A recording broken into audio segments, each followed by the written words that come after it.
वो मेरा नबी मेरा नबी मेरा नबी है, वो मेरा नबी मेरा नबी मेरा नबी है। बोलें ना, वो मेरा नबी मेरा नबी मेरा नबी है, वो मेरा नबी मेरा नबी मेरा नबी है। वो जिसके लिए महफिल कौनैन सजी है, फिरदौस बड़ी जिसके वसीले से बनी है। कष्ट হয়, वो हाशिमी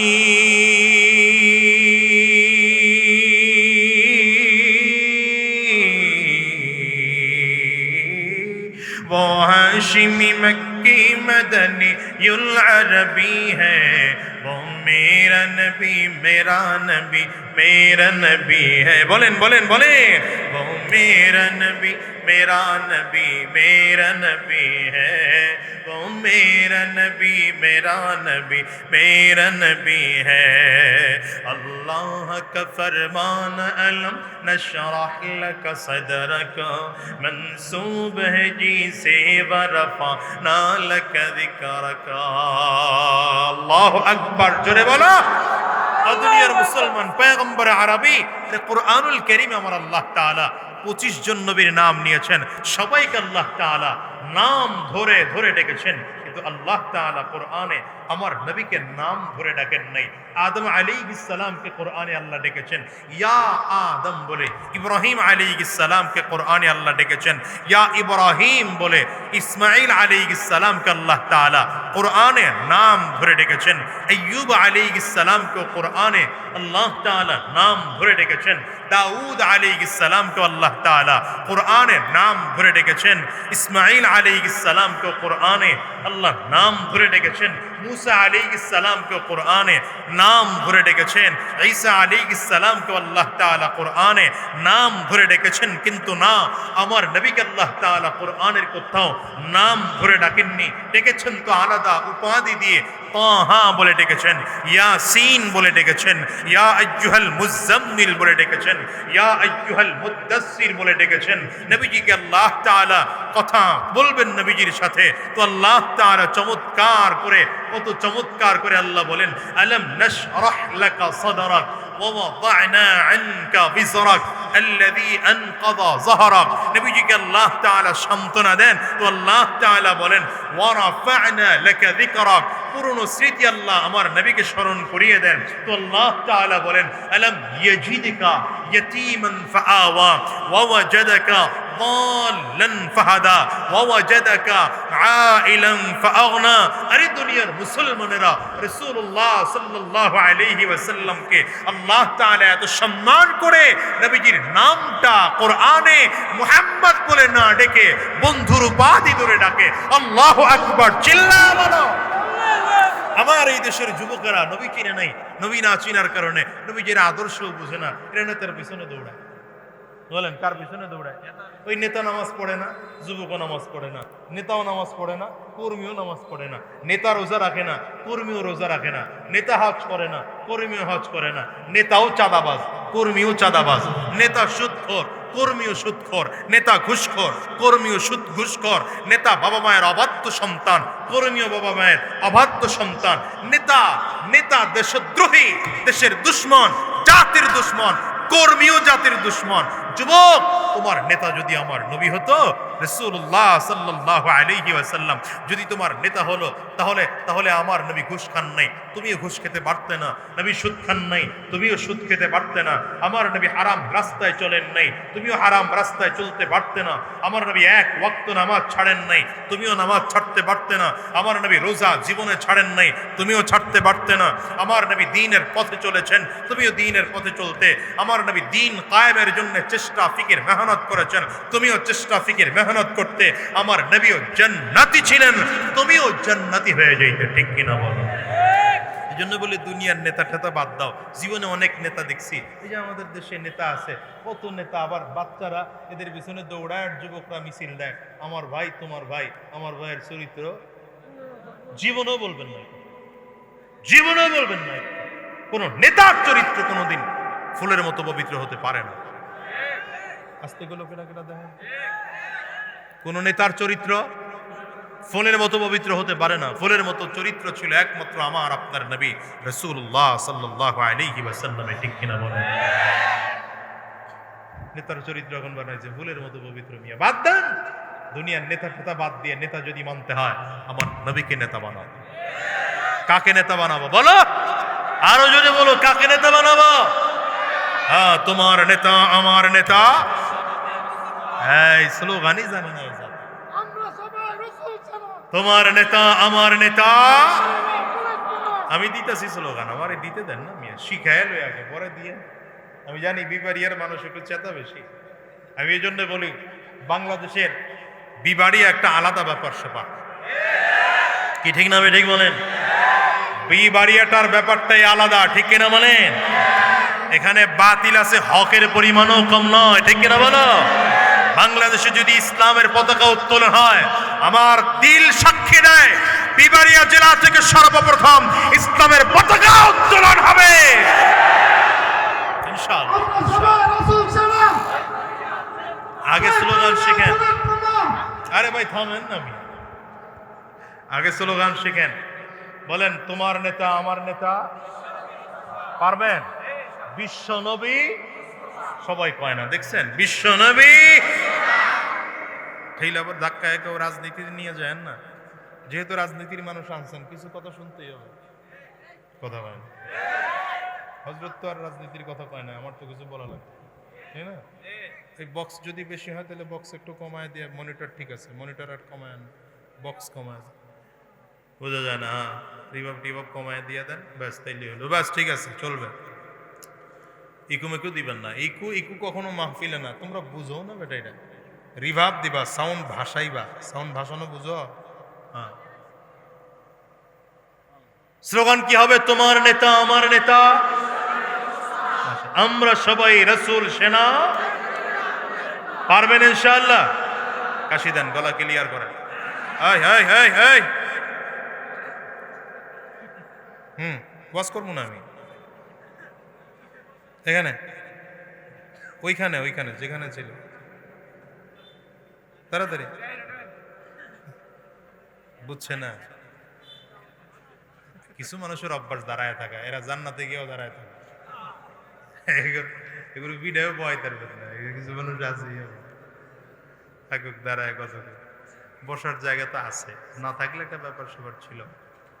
কাশি দিয়েছেন, গলা ক্লিয়ার করছেন, হাত দুইটা উঁচা করেন, টান টান করে উঁচা, ডানে আর বামে তাকায় দেখেন, হাতকে তুলে নেই, ধরে হাতটা তুলে দেন, মাশাআল্লাহ। হাতগুলো মুঠ করেন, ঝাঁকি দেন, ঝাঁকি দেন, ভালো করে ঝাঁকি দেন। কণ্ঠের পুরোটা আওয়াজ ছেড়ে দিয়ে একটা তাকবীর হবে মুসলমান। রেডি? ইমানের পাওয়ারই নষ্ট হয়ে গেছে এই জাতি, ইমানের পাওয়ারই নষ্ট হয়ে গেছে এই জাতি। অত করার জন্য বিমান, কামান, ক্ষেপণাস্ত্র, পিস্তল, বুলেট, রাইফেল লাগে না।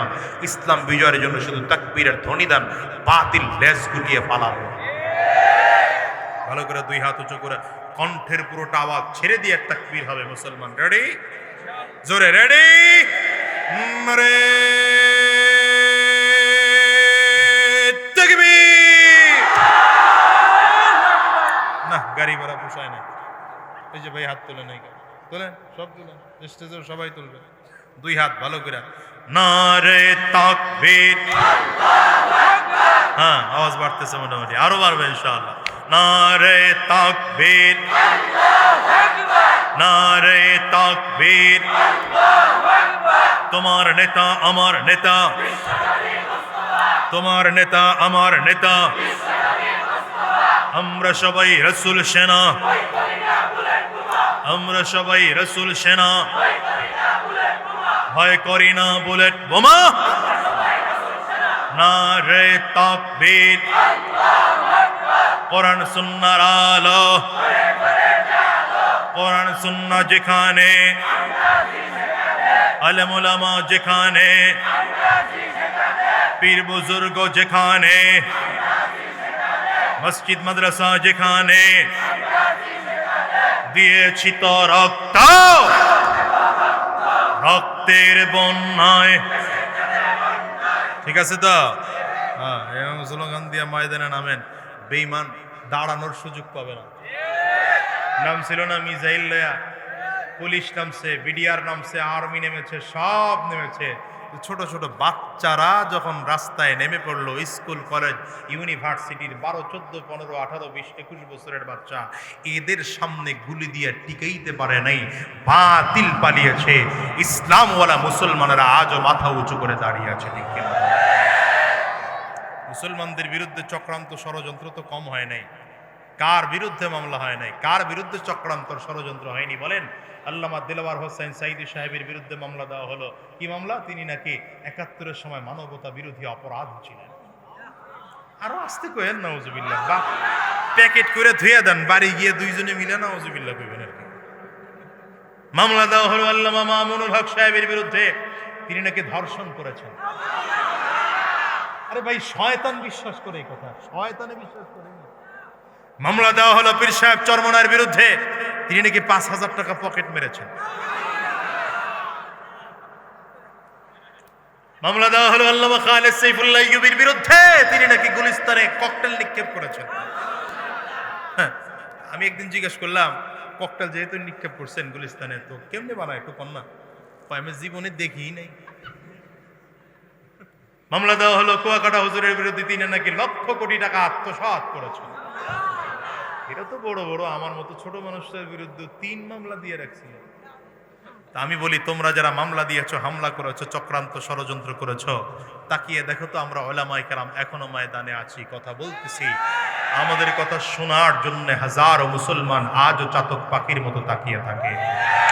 কিন্তু তোমরা যারা হামলা করেছো, মামলা করেছো, চক্রান্ত করেছো, ষড়যন্ত্র করেছো, টিকতে পারো নাই, দেশ ছেড়ে পালিয়েছো, নিজের জীবন বাঁচানোর তাগিদে লুঙ্গি প্যান্ট শার্ট খুলে লুঙ্গি পড়েছ, দাড়িয়ে চুল কামিয়ে চুলে কলপ লাগিয়েছ।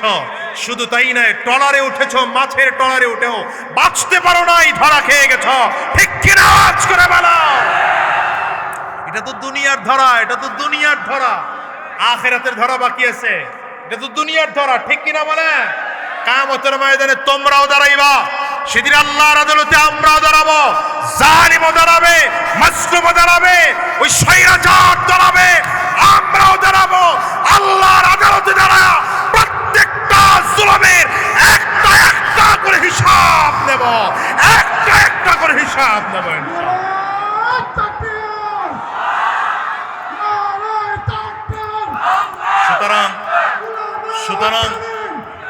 সুতরাং এক ফেসিবাদকে দেখে শিক্ষা গ্রহণ করেন। নতুন করে যারা আবার ফেসিবাদের রাস্তায় হাঁটতেছেন, সময় আছে, সুযোগ আছে, তওবা করেন মুসলমান, পাক্কা হয়ে যান, আলেমদের সাথে মিলেমিশে চলেন, ষড়যন্ত্রের মধ্যে লিপ্ত হয়েন না। তাদের তো পালানোর জায়গা ছিল, আপনাদের পালানোরও জায়গা থাকবে। গোটা পৃথিবীতে আমার নবী ভুলে গেছে। দেখছেন, ওয়াজের মূল পয়েন্ট ভুলে গেছে। গোটা পৃথিবীতে আমার নবী তখন একা মাত্র। এই আম্মাজান খাদিজা রাদিয়াল্লাহু আনহা মাত্র কালিমা পড়ে মুসলমান হয়েছেন। বলেন, আমার নবীর উম্মত মাত্র একজন হয়েছেন, তিনি কে? আম্মাজান খাদিজা। আম্মাজান খাদিজার নবীজি নবুয়ত প্রাপ্তির আগেই বড় অবদান ছিল, বড় কষ্ট ছিল। কোথায় মক্কা আর কোথায় গারে হেরা। সেই গারে হেরা জমিন থেকে প্রায় 2100 ফিট উপরে একা একা হেঁটে হেঁটে হেঁটে হেঁটে মহিলা মানুষ নবীজির জন্য প্রতিদিন খানা পৌঁছায় দিয়ে আসতো। আল্লাহু আকবার। আবু বকর সিদ্দিক রাদিয়াল্লাহু আনহু ছিলেন নবীজির সবথেকে কাছের, কিন্তু আবু বকর সিদ্দিক রাদিয়াল্লাহু আনহু সেদিন মক্কায় ছিলেন না। হিজরতে কোনো কাজে, ব্যবসায়ী কাজে বের হয়েছিলেন, পরের দিন ফিরেছেন। আবু বকর সিদ্দিক রাদিয়াল্লাহু আনহু নবীজির সামনে এসে দাঁড়ালেন। আমার নবীজি ডাক দিয়া বলে, আবু বকর, আমি তো নবুয়ত প্রাপ্ত হলাম। আবু বকর সিদ্দিক রাদিয়াল্লাহু আনহু, আবু বকর সিদ্দিক রাদিয়াল্লাহু আনহু নবীজির দিকে তাকায় আছেন। নবীজিও আবু বকর সিদ্দিক রাদিয়াল্লাহু আনহুর দিকে তাকায় আছেন।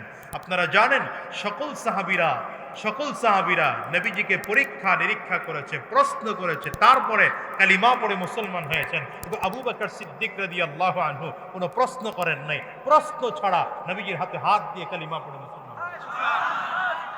আজকে আবু বকর সিদ্দিক নবীজির দিকে তাকিয়ে আছেন, নবীজিও আবু বকর সিদ্দিক রাদিয়াল্লাহু আনহুর দিকে তাকিয়ে আছেন। হঠাৎ করে নবীজি ডাক দেয়, আবু বকর, একটু মনে করো তো 18 বছর আগের কথা। কত বছর আগের কথা? 18 বছর না, আরো বেশি হবে, 22 বছর আগের কথা। নবীজির বয়স যখন 18, নবীজির বয়স কত? আল্লাহু আকবার। আবু বকর সিদ্দিক রাদিয়াল্লাহু আনহু আর আমার নবী তখনকার সময় একবার সফরে রওনা করেছিলেন, ব্যবসায়ী কোনো সফরে। রাত্রি যাপন করার জন্য দুজন একই তাঁবুর মধ্যে ঘুমানো। এই রাত্রিবেলা আবু বকর সিদ্দিক রাদিয়াল্লাহু আনহু স্বপ্ন দেখতেছেন, যিনি আখিরি জামানার পয়গম্বর হবে তার এই এই এই এই কিছু গুণ থাকবে, যিনি আখিরি জামানার হাতে হাত দিয়ে পুরুষদের মধ্যে প্রথম মুসলমান হবেন, নবীজির প্রধান সহকারী হবেন, তার এই এই কিছু গুণ থাকবে। আবু বকর সিদ্দিক রাদিয়াল্লাহু আনহু স্বপ্নের বিষয়টা মিলায়া দেখেন, এই গুণের সাথে আমার মিল আছে আর মুহাম্মাদের মিল আছে।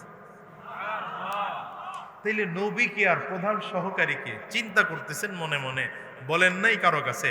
আজকে 22 বছর পরে রাসূলুল্লাহ সাল্লাল্লাহু আলাইহি ওয়াসাল্লাম, এমনকি নবীর কাছেও তখনও বলেন নাই। আজকে নবীজি ডাক দেয়, আবু বকর ওই যে স্বপ্ন দেখছিলা, স্বপ্নের তোমাকে যেই গুণাবলী দেখানো হয়েছিল সেই গুণের গুণান্বিত আমি নবী মুহাম্মদুর রাসূলুল্লাহ। কোনো কথা নয়, আবু বকর হাত বাড়িয়ে দিয়েছেন, হুজুর কালিমা পড়ায়া দেন, মুসলমান হয়ে যাব। পড়েন লা ইলাহা ইল্লাল্লাহু মুহাম্মাদুর রাসূলুল্লাহ, আশহাদু আল্লা ইলাহা ইল্লাল্লাহু ওয়া আশহাদু আন্না মুহাম্মাদান আবদুহু ওয়া রাসূলুহু। আবু বকর সিদ্দিক রাদিয়াল্লাহু আনহু কালিমা পড়ে মুসলমান হয়ে গেলেন। আবু বকর সিদ্দিক রাদিয়াল্লাহু আনহু কালিমা পড়ে মুসলমান হওয়ার পরে রাসূলুল্লাহ সাল্লাল্লাহু আলাইহি ওয়াসাল্লামের দ্বীনের উপরে টিকে থাকতে গিয়া নিজের বাড়ি ঘর টাকা পয়সা ব্যবসা বাণিজ্য ধীরে ধীরে ধীরে ধীরে সব দিনের রাস্তায় দান করে করে করে করে এবার আবু বকর সিদ্দিক একমাত্র গরীব। মদিনায় আবু বকর সিদ্দিক যখন হাঁটতেন, নবীজির সামনে মাঝে মাঝে ছালার চট দিয়ে জামা বানাইতেন, মাথার পাগড়িটাও ছালার চট দিয়ে বানাইতেন। একদিন আমার নবী আবু বকর সিদ্দিক রাদিয়াল্লাহু আনহুর দিকে তাকিয়ে চোখের পানিগুলো ফেলে ফেলে কান্না করে। এই আবু বকর তো সেই আবু বকর যে আবু বকর মক্কার বাজারের সব থেকে বড় ব্যবসায়ী ছিল। আজকে আবু বকর এত গরীব, আবু বকর আজকে ছালার চট পড়ে পড়ে ঘুরতেছে।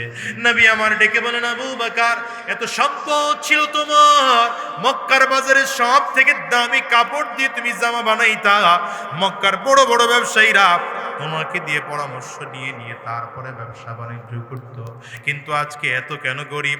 আবু বকর বলেন, পয়গম্বর আমার কাছে তিনটা জিনিস সব থেকে প্রিয়, এই কারণে ধীরে ধীরে ধীরে ধীরে আমি গরিব হয়ে গিয়েছি। তবে আফসোস নাই, গরিব হলেও আমি আমার নবীকে পাইলাম। আবু বকর বলেন, তিনটা জিনিস আমার কাছে দুনিয়ার মধ্যে সব থেকে প্রিয়, কারণ এর আগে আমার নবীজি নিজেই বলেছেন, হুব্বিবা ইলাইয়া মিন দুনিয়াকুম সালাস, গোটা দুনিয়ার মধ্য থেকে আমি নবীর কাছে তিনটা জিনিস সব থেকে প্রিয়। এর মধ্যে এক নম্বর প্রিয় আত্মীব, সুগন্ধি আমি আবু বকরের কাছে সবচেয়ে, আমি নবীর কাছে সব থেকে প্রিয়। দ্বিতীয় নম্বর রাসূলুল্লাহ সাল্লাল্লাহু আলাইহি ওয়াসাল্লাম বলেন, ওয়ান্নিসা, মহিলা জাতি আমি নবীর কাছে বড় প্রিয়। তিন নম্বর পয়গম্বর আরবি বলেন, জুইলাত কুররাতু আইনি ফিস সালাহ, নামাজের মধ্যে আমি নবীর চোখের শীতলতা খুঁজে পাই। নবী যখন বলেন আমার কাছে তিনটা জিনিস প্রিয়, আবু বকর বলেন, পয়গম্বর আমার কাছেও তিনটা জিনিস প্রিয়। এর মধ্যে এক নম্বর প্রিয় আন-নাজরু ইলা ওয়াজহি রাসূলিল্লাহ, পয়গম্বর আপনার সুন্দর চেহারার দিকে তাকিয়ে থাকা আমার কাছে প্রিয়। নবীর দিকে তাকায় থাকা সাহাবায়ে কেরামদের প্রিয় কাজ ছিল। এখন বলেন আপনার আমার কাছে প্রিয় কাজ কোনটা? নবী তো নাই, সাহাবীও নাই, তাবিঈন নাই, তাবিঈ তাবিঈনও নাই, আইম্মে মুজতাহিদিন নাই, উলামায়ে মুতাকাদ্দিমিনও নাই, মুতাআখিরিনও নাই। আব্দুল্লাহ ইবনে আব্বাস রাদিয়াল্লাহু আনহু বলেন, নবী যখন পাইবা না, নবীর ওয়ারিস উলামায়ে কেরামদেরকে পাইলে তার চেহারার দিকে তাকায়া মনে করবা নবীর চেহারার দিকে তাকায়া। নবীর চেহারার দিকে তাকাইলাম কেমনে, এই যে নবীর সাথে চেহারার মিল আছে। নবী যেমন দাড়ি ছিল, আলেমের মুখে তেমন দাড়ি আছে। নবীর মাথায় যেমন টুপি ছিল, আলেমের মুখে তেমন টুপি আছে। নবীর যেমন সুন্নতি পোশাক ছিল, আলেমের মুখেও আলেমের শরীরেও সুন্নতি পোশাক আছে। নবী যেমন করে খানা খায়, আলেম তেমন করে খানা খায়। নবী যেমন করে কথা বলেন, আলেমও তেমন করে কথা বলেন। নবী যেমন করে চলতেন, হক্কানি উলামায়ে কেরামরাও তেমন করে চলতেন। এই জন্যে আবু বকর সিদ্দিকের কাছে প্রিয় হলো নবীজির চেহারার দিকে তাকিয়ে থাকা। আমরা নবী কিন্তু উলামায়ে কেরামদের দিকে দেখলে অন্তত মুহাব্বতের নজরে তাকাবো। তো আমাদের দেশের কিছু মানুষ আছে, আলেম দেখলে মৌলবাদ মৌলবাদ মনে হয় করতেছে। এরা আবার বলে মৌলবাদীদের অভয়ারণ্য যেন না হয়, এই বিষয়ে খুব সচেতন থাকতে হবে। কি কথা কন না কেন? কোন আলেম দেখলে, দিনদার দেখলে যদি কারো চেহারার মধ্যে সামান্য পরিমাণ বিদ্বেষ তৈরি হয়, মনে রাখবেন আপনার ঈমানে ভেজাল আছে। কিসে ভেজাল আছে? হযরত সুমামা রাদিয়াল্লাহু আনহু নামের একজন ব্যক্তি, সাহাবায়ে কেরাম তাকে অ্যারেস্ট করে নিয়ে আসছেন মক্কায়। রাসূলুল্লাহ সাল্লাল্লাহু আলাইহি ওয়াসাল্লামের কাছে আনে সাহাবায়ে কেরাম মসজিদে নববীর খুঁটির সাথে ভাঙছেন। মদিনায় মসজিদে খুঁটির সাথে বাইদা নবীজি এবার জিজ্ঞাসা করতেছেন, সুমামা বলো তো তোমার কি অবস্থা? সুমামা বলেন, মুহাম্মদ যদি আমারে শাস্তি দাও দিতে পারো, কারণ আমি যেই পরিমাণ তুমি আর তোমার সাহাবীদেরকে কষ্ট দিয়েছি আমি শাস্তির যোগ্য। দ্বিতীয় নম্বর, যদি তুমি আমাকে মাফ করে দাও দিতে পারো, তুমি তো দয়ালু মানুষ, মাফ করে দিতে পারো। নবীজি বলেন, তুমি কি ঈমান আনতে চাও না? সুমামা কোনো উত্তরই দেয় না। বোঝা যায় যে সে কালিমা পড়তে চায় না। একদিন গেছে গা, দ্বিতীয় দিন এসে নবীজি আবারও জিজ্ঞাসা করেন, কি খবর? উত্তরই একই। তৃতীয় দিন নবীজি এসে জিজ্ঞাসা করলেন, খবর কি?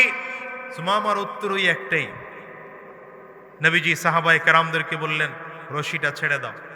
বান ছেড়ে দেওয়া হলো। সুমামা মসজিদ থেকে বের হয়ে একটু দূরে গিয়া সুন্দর করে চমৎকার করে একটা কূপের পাড়ে দাঁড়ায় গোসল করছে। গোসল করে পাক পবিত্র হয়ে আবার মসজিদ নববীর দিকে ফিরে আসতেছে। সাহাবায়ে কেরাম তাকায় দেখে, আশ্চর্য ব্যাপার, যেই লোকটারে এতক্ষণ বেঁধে রাখলাম সেই লোকটারে ছেড়ে দেওয়ার পরে এখন আবার গোসল করে আসতেছে। এসে খুব মুহাব্বতের সাথে নবীজির সামনে বসে পড়ছে। হয় নাই সুবহানাল্লাহ, হয় নাই, আরো জোরে। নবীজির হাতে হাত বাড়ায় দিয়া বলেন, মুহাম্মদ কালিমা পড়ায় দাও, মুসলমান হয়ে যাও। সুমামা কালিমা পড়ে মুসলমান হয়ে এবার নবীজিকে বলেন, মুহাম্মদ কিছুক্ষণ আগে আমার কাছে তিনটা জিনিস ছিল পৃথিবীর মধ্যে সব থেকে অপছন্দের, আর এখন পৃথিবীর মধ্যে এই তিনটা জিনিস হয়েছে আমার সব থেকে বেশি পছন্দের। এক নম্বর, মুহাম্মদ তোমার চেহারা ছিল আমার কাছে পৃথিবীর সব থেকে ঘৃণিত চেহারা, ঈমান আনার পরে দেখলাম তোমার চেহারা আমার কাছে সব থেকে প্রিয় চেহারা। এত সুন্দর চেহারা, এত প্রিয় চেহারা, এত মুহাব্বতের চেহারা আমি আর কোথাও দেখি নাই। দ্বিতীয় নম্বর, মুহাম্মদ তোমার শহর ছিল আমার কাছে সব থেকে ঘৃণার শহর, কিন্তু এখন মনে হলো তোমার শহর আমার কাছে সব থেকে মুহাব্বতের শহর। তিন নম্বর, তোমার ধর্ম ছিল আমার কাছে সব থেকে ঘৃণিত ধর্ম, কিন্তু এখন আমার কাছে মনে হলো তোমার ধর্ম আমার কাছে সব থেকে প্রিয় ধর্ম। তাইলে আলেমদের চেহারা যদি দেখলে কারো ঘৃণা আসে, কারো মেজাজ গরম হয়, মৌলবাদ গন্ধ আসে, জঙ্গি গন্ধ আসে, মনে করতে হবে ঈমানের মধ্যে ঝামেলা আছে। আরো জোরে চিল্লায় বলেন ঠিক না ঠিক?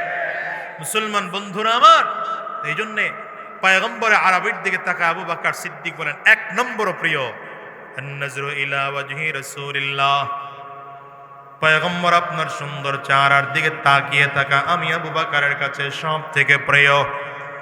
দ্বিতীয় নম্বর, ইনফাকু মালি আলা রাসূলিল্লাহ, আবু বকর সিদ্দিক বলেন পয়গম্বর আমার কাছে দ্বিতীয় নম্বর প্রিয়। আপনার সুন্দর চেহারার দিকে তাকিয়ে থাকা প্রথম প্রিয়। দ্বিতীয় নম্বর, আপনার জন্য আমার সব সম্পদগুলো খরচ করা আমার কাছে প্রিয়। তিন নম্বর, পয়গম্বর আমার একটা বাচ্চা মেয়ে আছে, নাম তার আয়েশা, মাত্র 6 বছর বয়স। আমার খুব মনটায় চায় আমার এই আয়েশাকে আপনার কাছে বিয়ে দেব। নবী আমার কোনো কথা বলেন না, চুপ করে আছেন, হ্যাঁ বলেন না, না বলেন না। না। হঠাৎ করে আবু বকর সিদ্দিক রাদিয়াল্লাহু আনহু নবীজির চেহারার দিকে তাকিয়ে আছেন। আমার নবী হ্যাঁ বললেও সমস্যা, না বললেও সমস্যা। নবীজি যদি হ্যাঁ বলেন তাইলে অল্প বয়সে আম্মাজান আয়েশা সিদ্দিকাকে আমার নবী বিয়ে করতে হয়, যেটা হয়তো আমার নবীর দ্বারা সম্ভব না। আবার যদি ডিরেক্টলি না বলে দেন তাইলে আবু বকর সিদ্দিক রাদিয়াল্লাহু আনহুর মতো প্রিয় মানুষটা কষ্ট পেয়ে যায়। নবীজিও বসা আছেন, আবু বকর সিদ্দিক রাদিয়াল্লাহু আনহু বসা আছেন। হঠাৎ করে পয়গম্বর তাকায় দেখেন জিবরাইল আমিন এসে হাজির। রেশমি রুমাল একটা নিয়ে পয়গম্বর আরবের সামনে হাজির হয়ে গেল। রেশমি রুমালটা নবীজির সামনে ধরে ডাক দেয়, পয়গম্বর এই রেশমি রুমালটা আল্লাহ তাআলা আপনার কাছে দিয়ে পাঠাইছেন, এর মধ্যে নাকি একটা মেয়ের ছবি আছে। আমার আল্লাহ বলেছেন এই মেয়েটাকে যদি পছন্দ হয় বিয়ের প্রস্তাব আমার আল্লাহ নিজে দিয়ে পাঠাইছে। রাহমাতুল লিল আলামিন আবু বকর সিদ্দিক রাদিয়াল্লাহু আনহুকে ডেকে বলেন, আবু বকর এইবার তোমার মেয়েটা ছোট না বড়, সুন্দর না অসুন্দর, সুন্দর না কালো, দেখার কোনো প্রয়োজন নাই, আমি নবী বিয়ে করার জন্য তৈয়ার। এই আবু বকর সিদ্দিক রাদিয়াল্লাহু আনহু দ্বিতীয় নম্বরে কালিমা পড়ে মুসলমান হয়েছেন, অর্থাৎ পুরুষদের মধ্যে সর্বপ্রথম কালিমা পড়ে মুসলমান হলেন। এরপরে হযরত আলী রাদিয়াল্লাহু আনহু কালিমা পড়ে মুসলমান হলেন। ইসলামের দ্বিতীয় বর্ষে মুসলমানদের সংখ্যা মাত্র 4-5 জন মুসলমানদের সংখ্যা।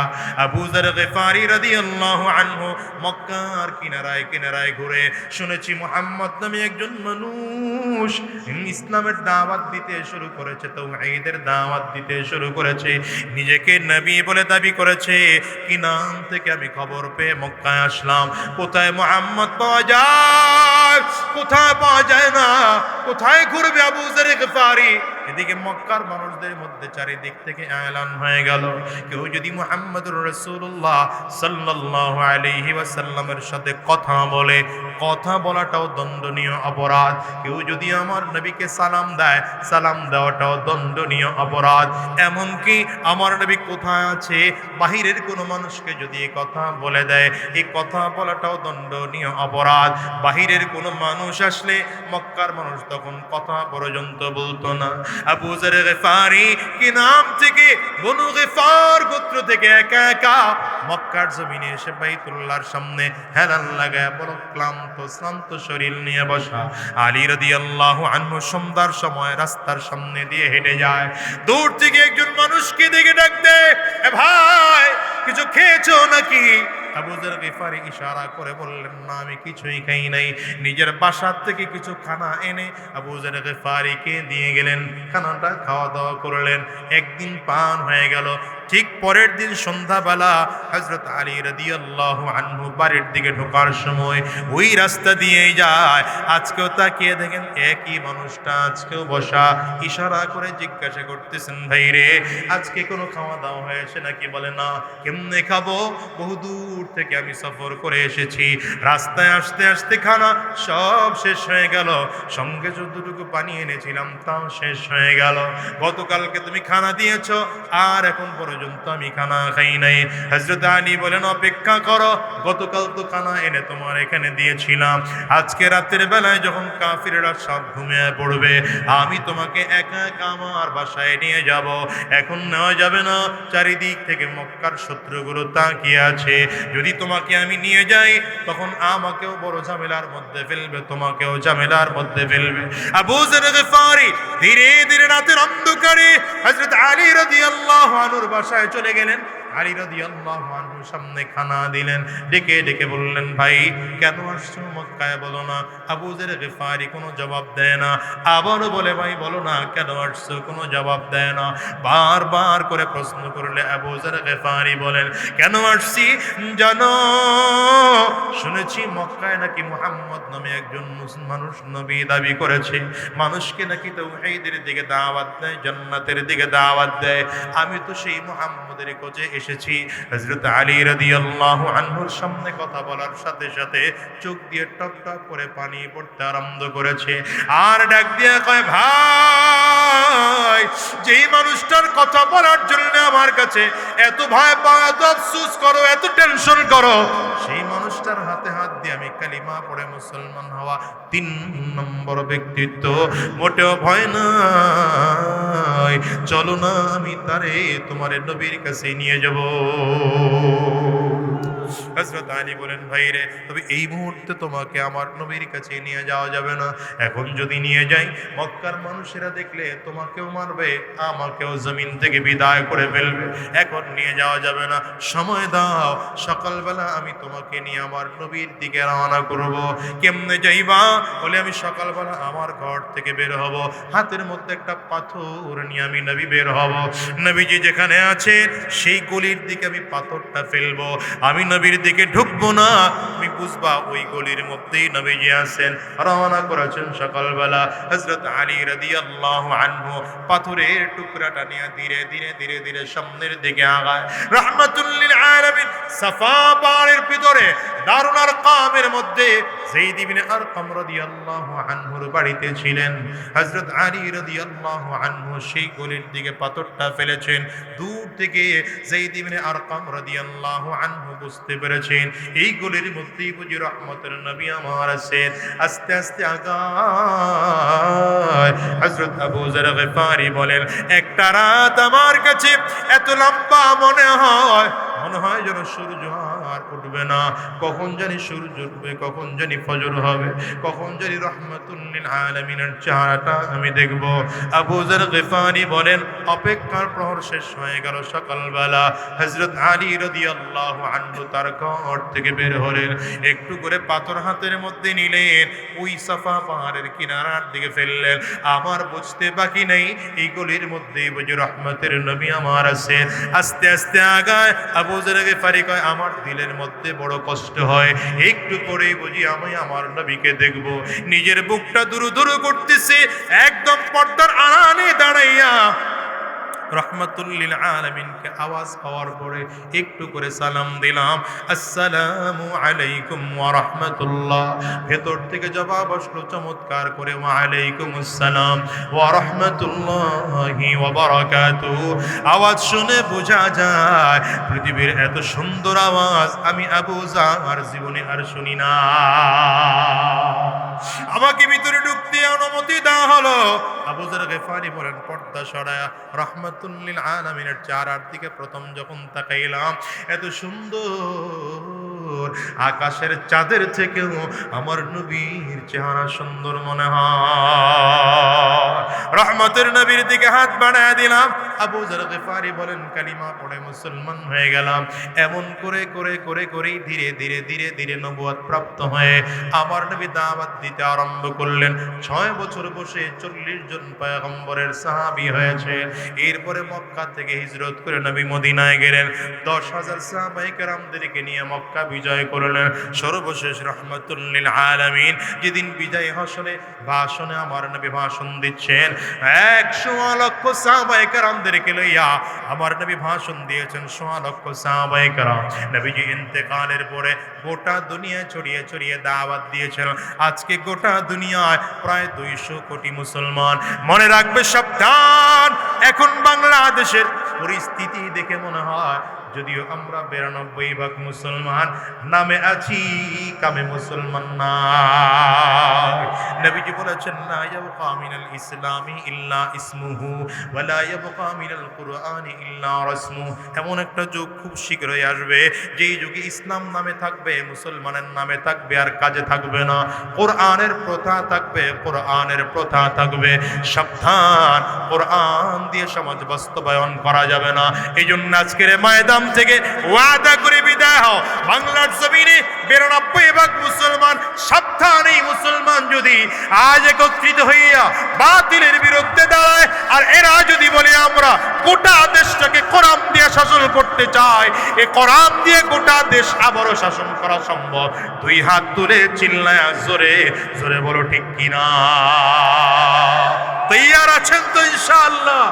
আপনাদের জন্য সর্বশেষ কথা, শুভ সংবাদ দিয়ে যাই, আগামীর দিনে ভবিষ্যৎ ভালো। আমি তো দেখতেছি বাংলার আকাশে ইসলামের সূর্যোদয় দেখা যাচ্ছে, বাংলার বাতাসে ইসলামের পূর্বাভাস দেখা যাচ্ছে। উলামায়ে কেরাম কাঁধে কাঁধ মিলাচ্ছেন, হাতে হাত রাখতেছেন। খুব শীঘ্রই যদি ডাক আসে, ঘরে থাকবো না ইনশাআল্লাহ। ৭১-এর মতো, ৪৭-এর মতো, ২৪-এর মতো আবারও আমরা নেমে পড়বো। তৈয়ার আছি তো ইনশাআল্লাহ। উলামায়ে কেরাম যদি জনপ্রতিনিধি হয়, সেই দেশে চুরি হবে না, ডাকাতি হবে না, খুন হবে না, ছিনতাই হবে না, ঠিক কিনা বলেন? এখনকার রাজনীতির চর্চা হলো এমন, যে যত বড় চোর সে তত বড় রাজনীতিবিদ, যে যত বড় ডাকাত সে তত বড় রাজনীতিবিদ, ঠিক কিনা বলেন? যে যত বড় গুন্ডা, এখনকার যুগের সিস্টেম হলো সে তত বড় রাজনীতিবিদ। ইসলামের থিওরি ভিন্ন। ইসলামের থিওরি হলো চোর রাজনীতি করবে না, চোরের কাজ রাজনীতি করা নয়, ঠিক কিনা বলেন?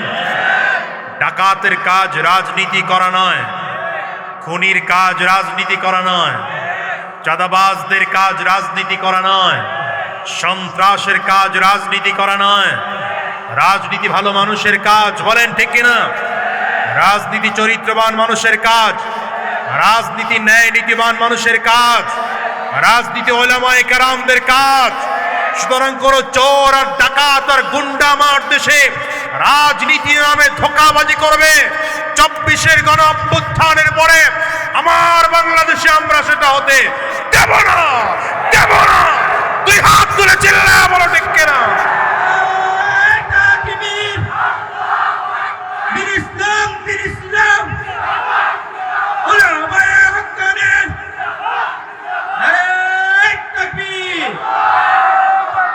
আলেমদের সাথে আছেন তো? আলেমদের সাথে না জালেমদের সাথে? আসতে বলে কেন? জোরে বলেন। তাকায় দেখেন তো কার চেহারা বেজার, মনে করবেন ঝামেলা আছে। আলেমদের সাথে থাকতে বললে যদি কারো চেহারা বেজার হয়ে যায়, বুঝুন যে ভেজাল আছে। কি কথা কন না? হ্যাঁ, আবার একটু পরে কিছু মানুষ ওঠা শুরু করবে, কারণ যার যার গায়ে লাগবে সে আবার একটু উঠবে, দেখবেন উঠে যায় কে কে, এটা খেয়াল রাখবেন। কিছু বলবেন না, খালি বলবেন যে আপনি কি এই দলেননি, যারা পালাইছে একর দলেননি আপনি। কি কথা কন না কেন? ঠিক বলেন, আলেমদের সাথে না জালেমদের সাথে? জোরে বলেন, জোরে বলেন। ইসলামের পক্ষে না ইসলামের দুশমনদের পক্ষে? কোরআনের পক্ষে না কোরআন বিদ্বেষীদের পক্ষে? দ্বীনের পক্ষে না দ্বীন বিরোধীদের পক্ষে? কোরআনের পক্ষে থাকতে তৈয়ার আছে তো মুসলমান ইনশাআল্লাহ? যদি কোরআনের জন্য রক্ত দিতে হয় তৈয়ার থাকবো, যদি জীবনটাও দিতে হয়, কারা কারা তৈয়ার আছো? দুই হাত উঁচু করে আরেকবার দেখাও। হইল না? এই স্লোগান আমি খুশি হইতে পারলাম না। অবশ্য এই স্লোগান এখন না ওঠারও কথা, কারণ আমার আগে হুজুর তো ঠান্ডা।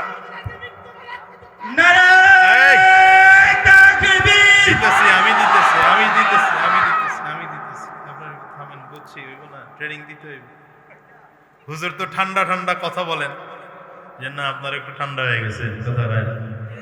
ইসলামের ঠান্ডারও দরকার আছে, গরমেরও দরকার আছে। আবু বকর সিদ্দিক রাদিয়াল্লাহু আনহু ছিলেন ঠান্ডা মানে। এই সাবধান, তামসা করতে বসি না এখানে, একটু যেন ঘাড় নাড়াবি না, চুপচাপ করে বয়ে থাকবি, ঠিক আছে? যাওয়ার সময় আমার লগে দেখা করে যাবো। হাদিয়ে দেই আর না দেই, মুসাফা তো করুন বেটা ভয়।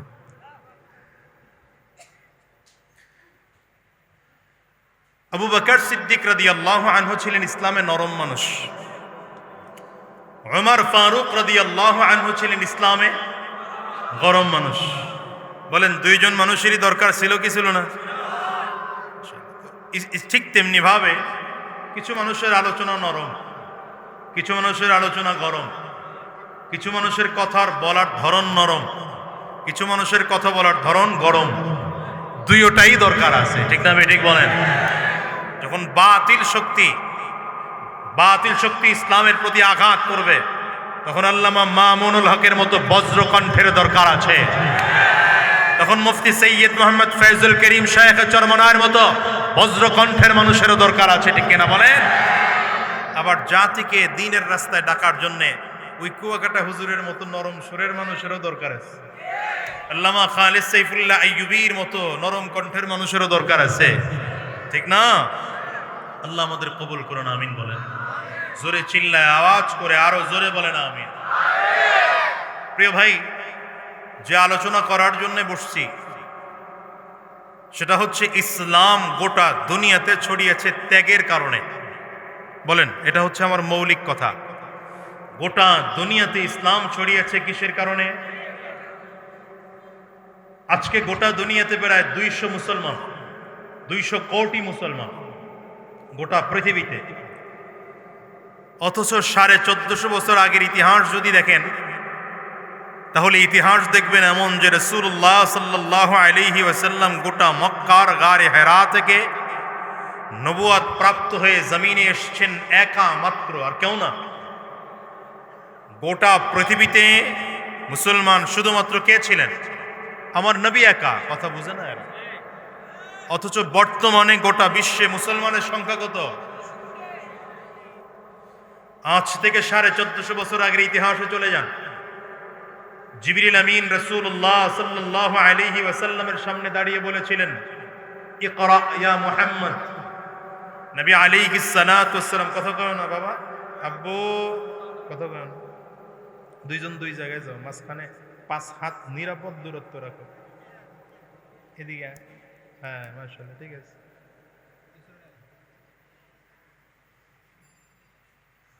রাসূলুল্লাহ সাল্লাল্লাহু আলাইহি ওয়াসাল্লাম উত্তর দিয়েছেন, মা আনা বিকারিন, আমি তো পড়তে জানি না।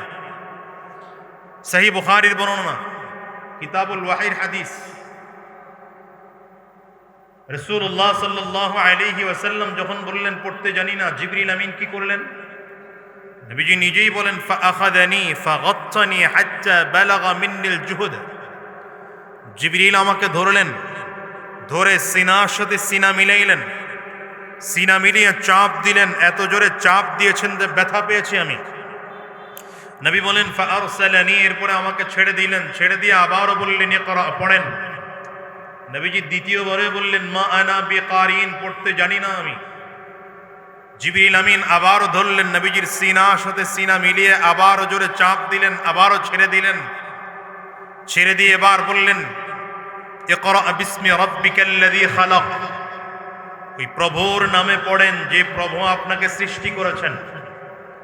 প্রথমবার ছেড়ে দিলেন, নবী বললেন পড়তে জানি না। দ্বিতীয়বারও ছেড়ে দিলেন, নবী বললেন পড়তে জানি না। তৃতীয়বার যখন চাপ দিয়ে ছেড়ে দিয়ে যখনই বললেন, ইকরা বিসমি রাব্বিকাল্লাযী খালাক, যে প্রভু আপনাকে সৃষ্টি করেছেন সেই প্রভুর নামে পড়া শুরু করেন।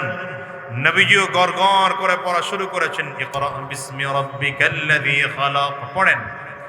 ইকরা বিসমি রাব্বিকাল্লাযী খালাক, খালাকাল ইনসানা মিন আলাক, ইকরা ওয়া রাব্বুকাল আকরাম, আল্লাযী আল্লামা বিল কলম, আল্লামাল ইনসানা মা লাম ইয়ালাম। আল্লাহু আকবার।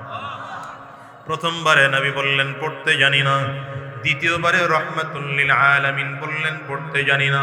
তৃতীয়বারেও নবীজি বললেন পড়তে জানি না। চাপ দিয়ে তৃতীয়বার যখন ছেড়ে দিলেন তখনই নবীজি পড়া শুরু করলেন।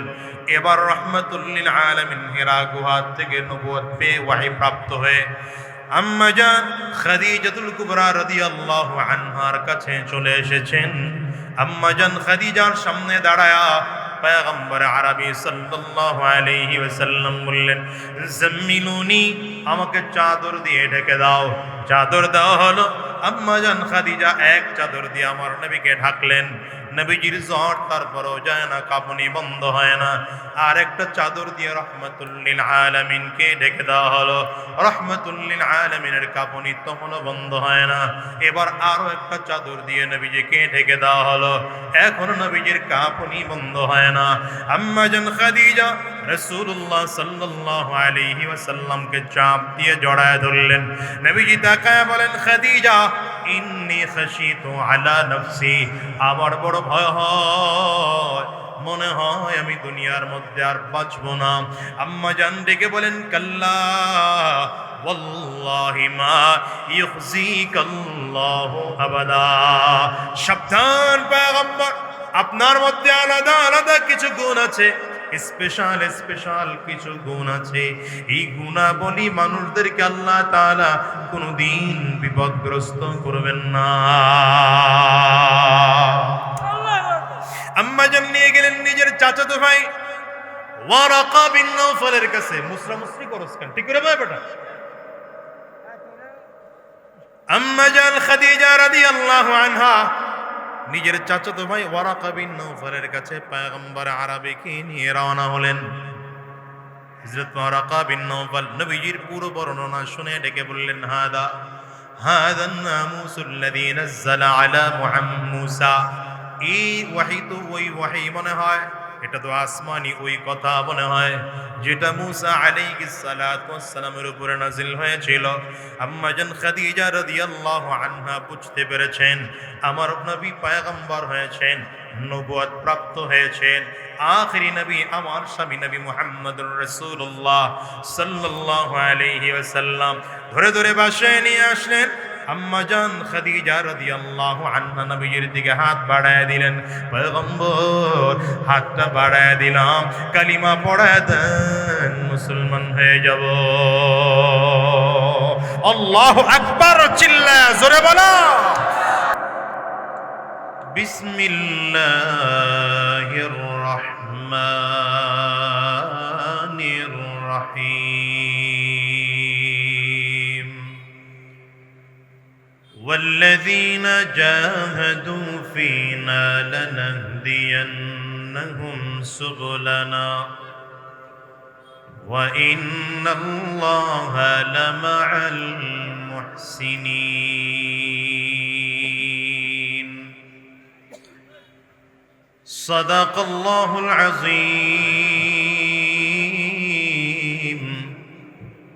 وصدق رسوله النبي الكريم ونحن على ذلك من الشاهدين والشاكرين والحمد لله رب العالمين. سبحانك لا علم لنا إلا ما علمتنا إنك أنت العليم الحكيم. رب اشرح لي صدري ويسر لي أمري واحلل عقدة من لساني يفقه قولي. لا إله إلا الله. জোরে জবান খুলে আওয়াজ দিয়ে সকলে মিলে আন্তরিকতার সাথে লা ইলাহা ইল্লাল্লাহ।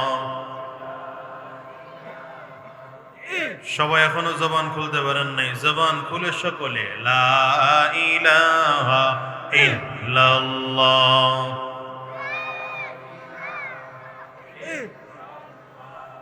লা ইলাহা ইল্লাল্লাহ, লা ইলাহা ইল্লাল্লাহ, লা ইলাহা ইল্লাল্লাহ মুহাম্মাদুর রাসূলুল্লাহ।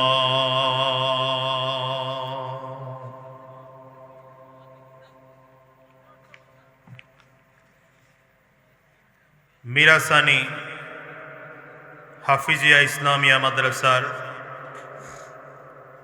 ৩৩তম ইসলামী মহাসম্মেলন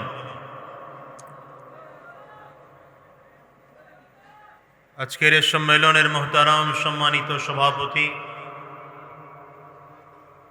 অন্যান্য অতিথিবৃন্দ, এতক্ষণ অত্যন্ত গুরুত্বপূর্ণ আলোচনা করেছেন বাংলাদেশের অন্যতম আলেমে দ্বীন হযরতুল আল্লাম আল্লামা মুফতি নজরুল ইসলাম কাসিমি সাহেব দামাত বরকাতুহুমুল আলিয়া।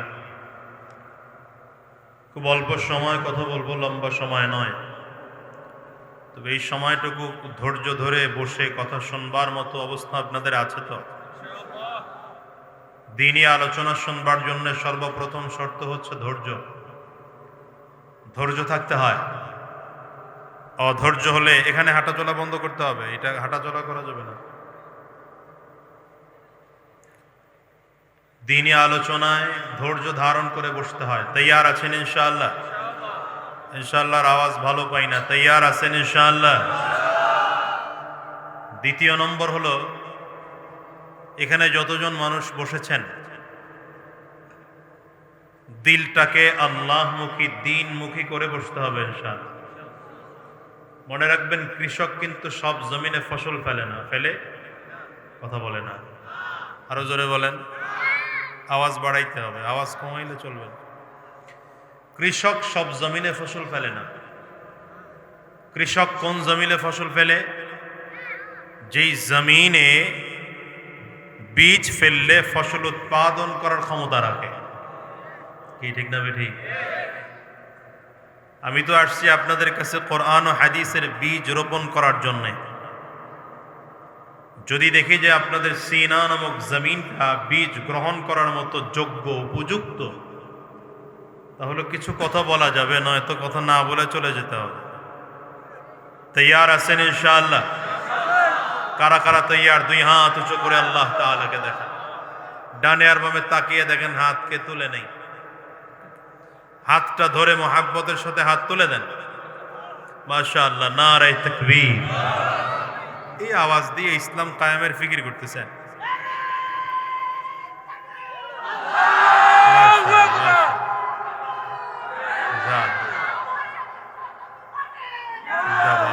মাশাআল্লাহ, মাশাআল্লাহ। এই তো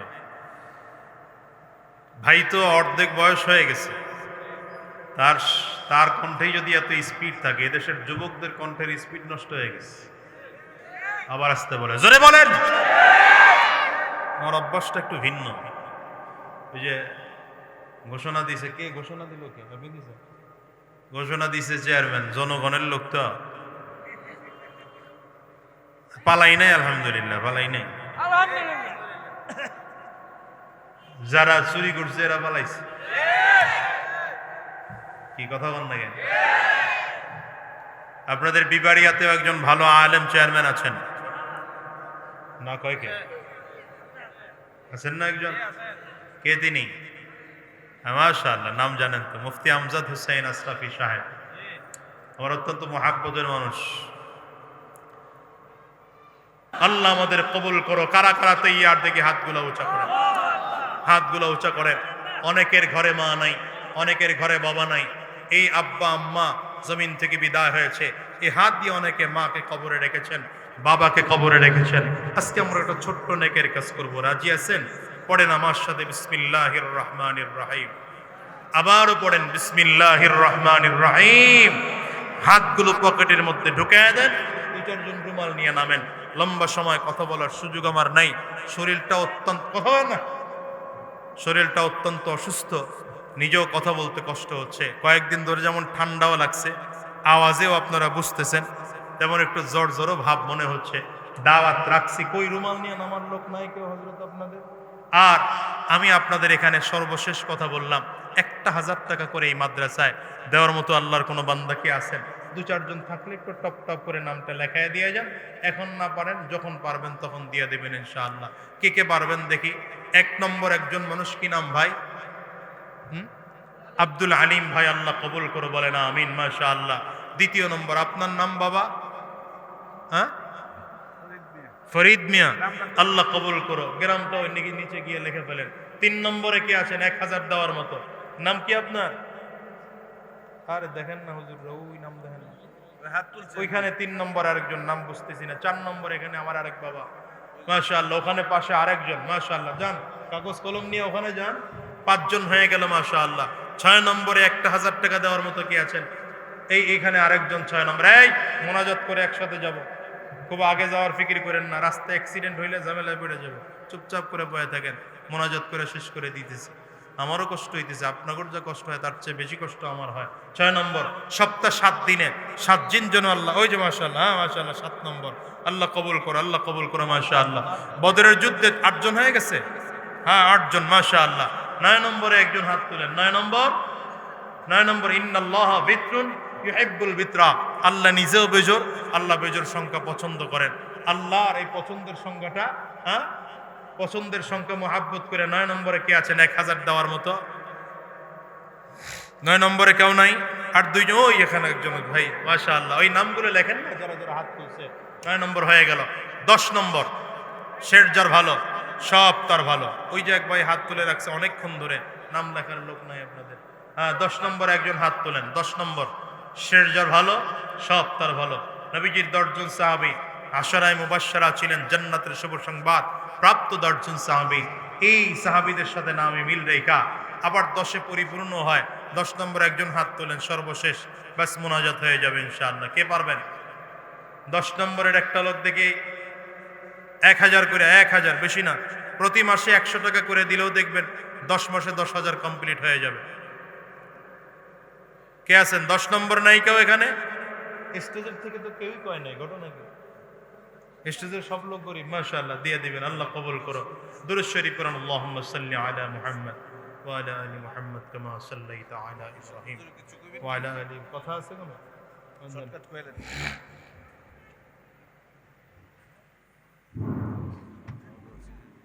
আলহামদুলিল্লাহ, আমরা অনেক ওয়াজ ও নসিহত আমরা শুনছি। আমাদের এই মাহফিল আয়োজন করতে গ্রামে মুরব্বী এবং যুবক এবং প্রবাসী অনেক চেষ্টা মুজাহিদা কষ্ট করছে, দান খেরাত করছেন, প্রবাসীরা অনেক দোয়া চাইছেন, তাদের জন্য দোয়া করব। এবং বিশেষ করে সর্বশ্রেষ্ঠ একটি হাফিজি মাদ্রাসা ছিল, কি বলেন কথা ঠিক কিনা? এখানে বড় বড় আলেম ওলামা আসা ওয়াজ নসিহত করতেন।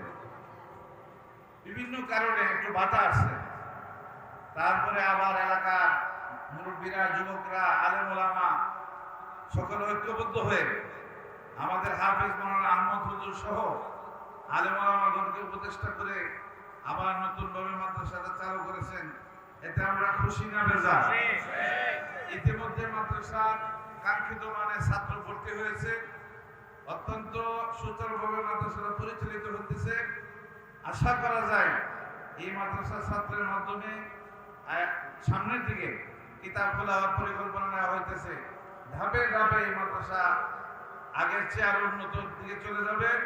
সেই জন্য আমরা সকলেই তার জন্য দোয়া করব এবং আমরা জানি আমাদের সময় সব দিক দিয়ে আমরা কুরবানি করব। আমাদের ছেলেরাদেরকে এখানে ভর্তি করবো, নাতি বংশধর যারা আছে তাদেরকে ভর্তি করব। আমরা সকলে রাজি আছি কি আছি? আল্লাহ তাআলা আমাদের সবাইকে এই মাদ্রাসার সাথে সম্পর্ক রেখে আল্লাহর দ্বীনকে জিন্দা করার জন্য আমরা দুনিয়াতে চলে গেলে আমাদের কবরে যাতে সওয়াব পৌঁছে, আমরা যাতে নাজাত পাই, মুক্তি পাই, সেই একটা রাস্তা যেন খুলে যেতে পারি, আল্লাহ তাআলা আমাদের তৌফিক দান করুন। আমাদের প্রধান আকর্ষণ মহোদয় হুজুর সকলের জন্য দোয়া করবেন। আমরা সকলেই দোয়াতে শামিল হই। আলহামদুলিল্লাহি রাব্বিল আলামিন والصلاة والسلام على سيد الأنبياء والمرسلين ربنا آتنا في الدنيا حسنة وفي الآخرة حسنة وقنا عذاب النار ربنا لا تزغ قلوبنا بعد إذ هديتنا وهب لنا من لدنك رحمة إنك أنت الوهاب رب ارحمهما كما ربياني صغيرا رب ارحمهما كما ربياني صغيرا رب العالمين মেহেরবান খোদা, আমাদের জিন্দেগির গুনাহ খাতাগুলো মাফ করে দাও, আমাদেরকে দ্বীনের জন্য কবুল আর মঞ্জুর করে দাও। যতদিন এই জমিনের মধ্যে বেঁচে থাকবো তোমার গোলামি করার তৌফিক দিয়ে দাও। জমিন থেকে যখন বিদায় হয়ে যাব ঈমান নিয়ে যাওয়ার তৌফিক দিয়ে দিও। শয়তানের ধোঁকা থেকে আমাদেরকে হেফাজত করো আল্লাহ, জালিমের জুলুম থেকে হেফাজত করো। হিংসুকের হিংসা থেকে হেফাজত করো, আমাদের সকলকে দ্বীনের জন্য কবুল করে নাও। আয় আল্লাহ, দুনিয়ার জমিনে যতদিন বেঁচে থাকবো তোমার গোলামি করার তৌফিক দিয়ে দাও। জমিন থেকে যখন বিদায় হয়ে যাব, ঈমান নিয়ে যাওয়ার তৌফিক দিয়ে দিও। রব্বে করিম, যেই মাদ্রাসার উদ্যোগে মাহফিল মাদ্রাসাকে কবুল করে নাও। এই মাদ্রাসায় যারা টাকা পয়সা মেধা শ্রম বুদ্ধি দিয়ে সহযোগিতা করেছেন, বিশেষ করে আজকের এই মাহফিল করতে গিয়েও যারা সহযোগিতা করেছেন, প্রশাসনের ভাইয়েরা, জনপ্রতিনিধিরা, মাইক লাইট স্টেজ প্যান্ডেলের দায়িত্ব যারা পালন করেছেন, প্রত্যেককে তুমি কবুল আর মঞ্জুর করে নাও। এই মাদ্রাসার আসাতিজায়ে کرام তুলাবায়ে ইজম মুহিব্বিন মুতাআল্লিকিনদেরকে কবুল করে নাও। এই মাদ্রাসা প্রতিষ্ঠানের যত হাজাত আছে গায়েব থেকে মিটিয়ে দাও। রব্বে করিম, পুরো এলাকাকে মাদ্রাসার সাথে জোড়ায় দাও। সুবহানা রাব্বিকা রাব্বিল ইজ্জাতি আম্মা ইয়াসিফুন ওয়া সালামুন আলাল মুরসালিন والحمد لله رب العالمين. السلام عليكم ورحمة الله.